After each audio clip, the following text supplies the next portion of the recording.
वर्णिवेशरमणीय दर्शनं मन्दहासरुचिराननाम्बुजं पूजितं सुरु नरोत्तमैर्मुदा धर्मनन्दनमहं विचिन्तये। असतो मा षड्गमय तमसो मा ज्योतिर्गमय मृत्युर्मा अमृतं गमयः।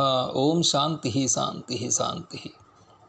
अस्मद्गुरुसमारम्भां नाथयामुनमध्यमां लक्ष्मीवल्लभपर्यन्तां वन्दे गुरुपरम्परा। આજની જ્ઞાન સભાની અંદર પધારનારા બધા જ ભગવદ્ ભક્તોને વેદાંતાચાર્ય, પુરાણ ઇતિહાસાચાર્ય, એમએ ફિલોસોફી શાસ્ત્રી રાકેશભાઈના હેતપૂર્વક જય સ્વામિનારાયણ.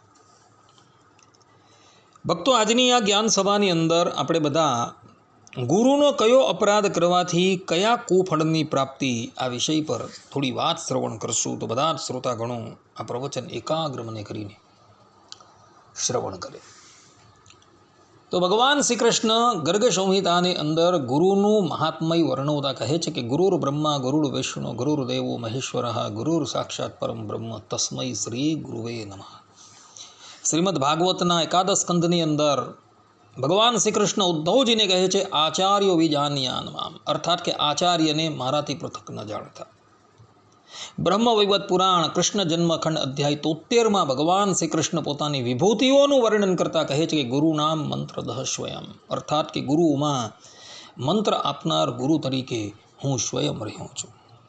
પંચરાત્ર શાસ્ત્ર શાંડિલ્ય સંહિતા ચતુર્થ અંશ ચતુર્થ અધ્યાયના 56 અને 57માં શ્લોકની અંદર શ્રીમદ નારાયણ ભગવાન કહે છે કે હરેરપી હરિર્યોષા વંતર્યામી તયા સ્થિત હરો વૃષ્ટે ગુરુસ્ત્રાતા ગુરો વૃષ્ટેન કશ્ચન તસ્માત સર્વ પ્રયત્નેન ગુરુમેવ પ્રસાદયેત ગુરુમ વિના વૃથા મંત્ર સુકૃતશ્ચ વૃથા કૃતમ. અर्थात कि हरि अंतर्यामी रूप से अंतकरण में स्थित होने के कारण शंकर से भी अधिक श्रेष्ठ है. विष्णु के रुष्ट होने पर गुरु रक्षा कर सकते हैं, किंतु गुरु के रुष्ट होने पर कोई भी रक्षा करने में समर्थ नहीं है. इस कारण सब प्रकार के प्रयत्नों से गुरु को प्रसन्न रखे. गुरु के बिना मंत्र व्यर्थ है और किया गया सभी सुकृत व्यर्थ है. आ प्रमाणे ભગવાન શ્રીમદ નારાયણ પોતાના સ્વમુખે ગુરુનો મહિમા બતલાવતા કહે છે કે ગુરુ વગર મંત્ર અને સત્કર્મ નિષ્ફળ થઈ જાય છે. માટે ગુરુને હંમેશા પ્રસન્ન રાખવા. ગુરુનો સહેજ પણ અપરાધ થઈ જશે તો એને લઈ મનુષ્યએ એના દુષ્પરિણામ ભોગવવા પડશે. જેમ કે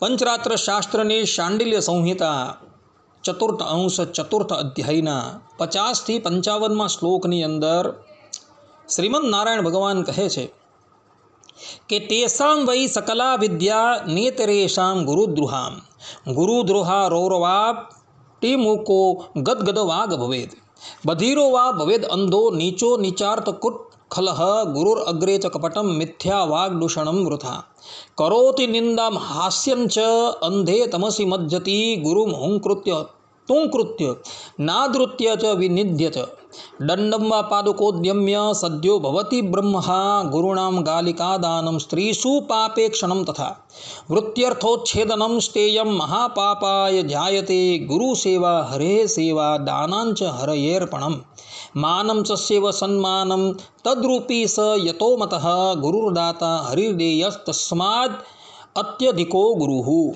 अर्थात कि गुरु भक्तों को ही समस्त विद्या प्राप्त होती है, इतर गुरुद्रोह करने वालों को नहीं. गुरु के द्रोह से रौरव नरक की प्राप्ति होती है. गुरुद्रोही मूक होता है और गदगद वाणी बोलने वाला होता है. गुरुद्रोही बधिर होता है अथवा अंधा होता है, वह नीच होता है और नीचों की भलाई करने वाला खल होता है. गुरु के सामने कपट करने वाला, मिथ्या बोलने वाला, व्यर्थ दोष लगाने वाला, गुरु की निंदा करने वाला, हंसी करने वाला अंधतम नरक में मज्जन करता है. गुरु को हुंकार करने वाला, त्वम शब्द से बोलने वाला, अनादर करने वाला, निंदा करने वाला, गुरु को दंड उठाकर अथवा जूता उठाकर मारने के लिए उद्योत पुरुष को सद्य ब्रह्म हत्या का पाप लगता है। गुरु को गाली देने वाला, गुरु पत्नी को पाप दृष्टि से देखने वाले को, गुरु की वृत्ति तथा अर्थ का उच्छेदन करने वाले को महापाप लगता है।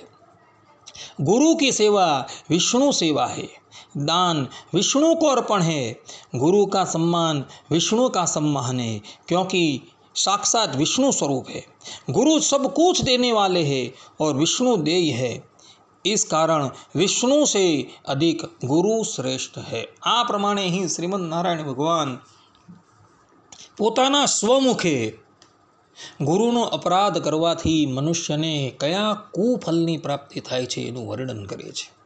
અહીં અંતિમ શ્લોકની અંદર તો શ્રીમદ નારાયણ ભગવાન પોતાના સ્વમુખે કહે છે કે ગુરુર્દાતા હરેર્દેયસ તસ્માત અધ્યતિકો ગુરુ हो, अर्थात कि गुरु सब कुछ देने वाले हैं और विष्णु देय है, इस कारण विष्णु से अधिक गुरु श्रेष्ठ है।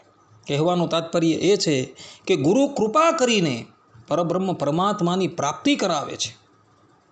પોતાની સન્મુખ આવેલા મુમુક્ષુને વિષ્ણુ ભગવાન અર્પણ કરી દે છે અને એટલે માટે વિષ્ણુ કરતાં પણ ગુરુની શ્રેષ્ઠતા બતલાવવામાં આવેલી છે। ને આ વાત કોઈ અવરે નથી કરી, પરંતુ શ્રીમદ નારાયણ ભગવાને કહેલી છે। માટે ભક્તો ક્યારેય પણ ગુરુનો દ્રોહ કરતા નહીં, ગુરુને તુકારાથી બોલાવતા નહીં, ગુરુને તાડિત કરતા નહીં, અન્યથા એનું કોઈ પ્રાયશ્ચિત શાસ્ત્રોમાં બતલાવેલું નથી। મનુષ્ય ગુરુનો અપરાધ કર્યા બાદ પ્રાયશ્ચિત કરીને મરી જશે ને તો પણ એનું કોઈ પ્રાયશ્ચિત નથી, એવું અહીં શાંડિલ્ય સંહિતાની અંદર અગાડી લખેલું છે। શાંડિલ્ય સંહિતાના 56મા શ્લોકની અંદર શ્રીમદ નારાયણ भगवान कहे छे कि हरो वृष्टे गुरु श्राता गुरु वृष्टे न कश्चन, अर्थात कि विष्णु के रुष्ट होने पर गुरु रक्षा कर सकते हैं, किंतु गुरु के रुष्ट होने पर कोई भी रक्षण करने में समर्थ नहीं है। માટે ભક્તો જીવનની અંદર ક્યારેય પણ પોતાના ગુરુ આચાર્યનો દ્રોહ કરતા નહીં, અન્યથા તમારી રક્ષા જે છે ભગવાન પણ કરી શકશે નહીં। આ વાત આત્મસાત કરીને પોતાના હૃદયમાં લખી રાખજો। આટલું કહીને હું મારા પ્રવચનની વિરામ આપું છું। સર્વે સંતુ નિરામયઃ, સર્વે સુખીનો ભવંતુ, સર્વે ભદ્રાણિ પશ્યન્તુ, મા કશ્ચિદ દુઃખ ભાગ ભવેત અસ્તુ। જય સ્વામિનારાયણ। વર્ણિવેશરમણીય દર્શનમ મંદહાસરુચિરાનનાંબુજમ પૂજિતમ સુરુ નરોત્તમૈર્મુદા ધર્મનંદનમહં વિચિંતયે। असतो मा षड्गमय तमसो मा ज्योतिर्गमय मृत्युर्मा अमृतं गमय। ओम शांति शांति शांति। अस्मद्गुरु समारंभां नाथयामो।